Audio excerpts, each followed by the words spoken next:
이 사무실에서 그 새벽 한 3시까지 일을 하고 집에 들어가다가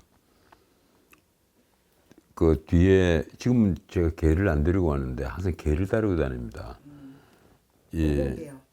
도베르만인데 몸무게가 한 50kg인데요.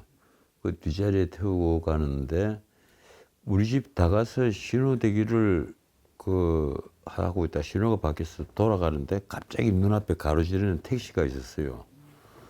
그 술을 먹었더라고요. 나중에 보니까. 그래서 피하지 못하고 충격을 했는데 차가 대파가 돼버렸어요. 처음에는 정신이 없었는데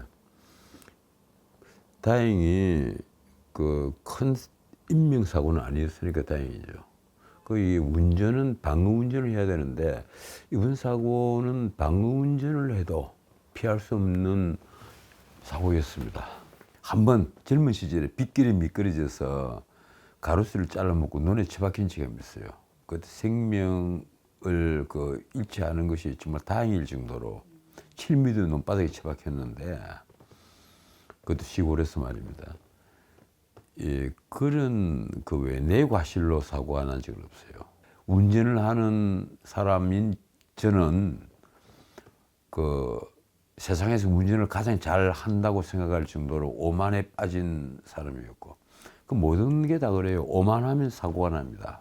이번 선거에서 보수가 아까 하신 말씀 보수가 참패를 당했다 하는데 그건 몇 가지 전제가 있어야만 성립되는 말입니다. 실제 국민의힘이 보수 정당이라는 것.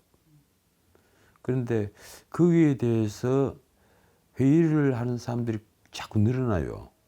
예컨대 국민의힘이 유일하게 보수를 대변하고 있다. 이건 맞을 거예요. 그런데 국민의힘이 보수 정당이라는 말은 그건 나는 의문부를 갖다 붙입니다. 박근혜 비대위가 있었습니다. 옛날에. 이 박근혜 비대위 때 MB 정부 때입니다. 집권 여당인데도 박근혜 비대위가 만들어졌어요.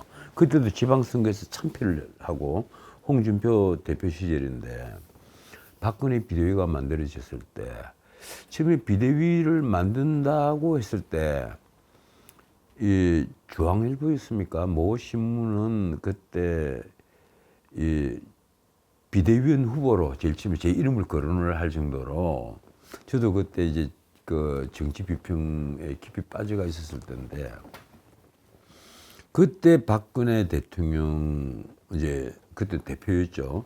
박근혜 대표가 비대위원장으로서 김종인, 이상돈, 조동양 그리고 이양희, 이철성 선생의 따님인 이양희 교수 이 앞에 자유한국당 때 그걸 했죠. 이 뭡니까 윤리위를 맡으신 분이죠. 그리고 이 젊은 친구를 이준석 이런 유승민 의원실에 인턴을 하던 이준석까지 넣어서 그때 비대위를 만들었는데 그때 아주 이상한 일이 벌어졌습니다. 그때 홍보를 전담한다는 광고 전문가가 홍보 전문으로 들어왔거든요. 들어오면서 전통적인 보수의 색깔, 파란 색깔을 버리고 붉은 색깔로 바꾼 거예요. 그때 내가 신문에 글까지 한번 썼을 거예요. 이거 뭐 하는 짓이냐? 이거 뭐 하는 짓이냐? 전통적으로, 예컨대 칼 막스가 라인 신문을 만들 때, 그리고 이 노이의 라인리시 자이퉁, 신라인 신문을 자기가 직접 창간하고 그걸 폐간하던 1년까지 폐간호는 빨간 잉크로 적었다. 그때 깃발은 빨간 적기였다. 지금 또 일본 공산당의 깃발은 빨간 색깔이고 중국 공산당 기관지가 한때는 적기였다. 적기 이름이 적기란 말이야. 빨간 색깔이 공산주의의 색깔이고 좌파의 색깔인 것은 전 세계 불문이다 이게. 응? 그런데 분단 국가에서 지금까지 이 우리나라에서 좌파는 빨간 색깔을 쓰지를 못하고 가급적 주황 색깔 쪽을 많이 썼다. 노란 색깔을. DJ부터. 그래서 빨갱이라는 그 표현 때문에. 그런데 어떻게 보수가 파란 색깔을 버리고 어떻게 빨간 색깔로 갈아입느냐. 그렇게 우리가 파란 색깔을 버리고 빨간 색깔로 갈아입은 거예요. 나는 박근혜 대통령이 나중에 이제 대통령이 되고 나서 탄핵을 당하고 구속되고 온갖 일을 다 경험을 했습니다만 이분이 그 좌파의 트랩에 빠진 시작이 첫 그림이 바로 그때로 생각을 합니다. 그 이상돈이 김종인과 어울려가지고 쉽게 말하면 경제민주화라는 단어를 그 인자를 뿌린 거예요. 그 안에. 경제민주화라는 것은 지금 현행 헌법에 있습니다. 119조 2항에 있습니다만은 이것도 코미디입니다. 전 세계 경제의 민주화를 위하여 이런 식의 표현이 들어가 있는 헌법이 없습니다. 헌법에서 절대 들어가서는 안 되는 추상적 표현이고 최사예요. 그게 해석이 분분할 수 있다는 얘기입니다. 쉽게 말하면 경제 각 주체의 조화를 통한 경제의 민주화를 위하여 이렇게 되어 있어요. 그 조항을 보면 경제 각 주체의 조화를 위하여 이것까지는 모르겠어요. 그럼 그것까지만 해도 돼요. 근데 그 뒤에 통한 경제의 민주화를 위하여 그걸 왜 집어넣는 거예요? 김종인이 경제민주화를 뿌려넣은 거예요. 그리고 박근혜 대통령이 대통령 선거 직전에 김종인과 멀어졌잖아요. 그리고 경제민주화는 그때부터 박근혜 정부에서는 빠졌습니다. 그런데 세월이 지나서 이 자유한국당으로 바뀌고 다시 김종인 비대위원장이 됐단 말이에요. 그러면서 당시에 아마 김병민이라는 친구일 거예요. 그 젊은 애한테 뭐 위원장인가를 줘가지고 당에다가 두 가지를 넣습니다. 강령과 정강정책에. 경제민주화를 집어넣고 기본소득이라는 걸 집어넣어요. 참 기가 막힙니다. 보수 정당에 가령 우리가 합의 그 20% 우리 1분위라고 표현하는 5분위로 나누면 합의 20%가 1분위거든요. 그 1분위의 그 인간다운 삶을 국가가 보장해 주기 위해서 어떤 그 국가가 여러 가지 뭐 경제적 지원도 하고 그 제도적 지원을 한다. 그걸 굳이 경제민주화라고 표현을 해야 하는 겁니까? 그건 아니잖아요. 경제를 민주화한다는 그 자체가 코미디입니다. 그 마가렛 대처 여사가 총리가 되고 나서 의회에서 아마 첫 번째 연설에서 이 말씀을 했을 거예요. 나는 우리 모두가 불평등할 권리가 있다고 믿는다. 나는 그 표현을 굉장히 높게 평가를 합니다.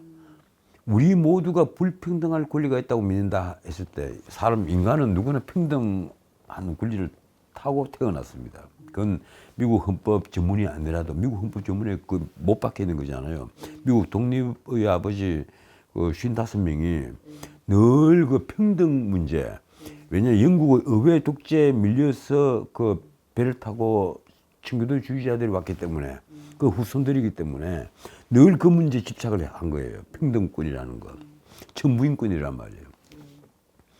그런데 그 표현이 평등권을 그 꽃표를 친 게 아니라 평등권을 인정하면서도 우리 모두가 불평등할 권리가 있다고 믿는다는 말은 내가 남보다 더 노력하고 성취를 해서 남들보다 더 행복해지고 싶다는 이것이 인간 발전의 기본 토양이라는 거예요.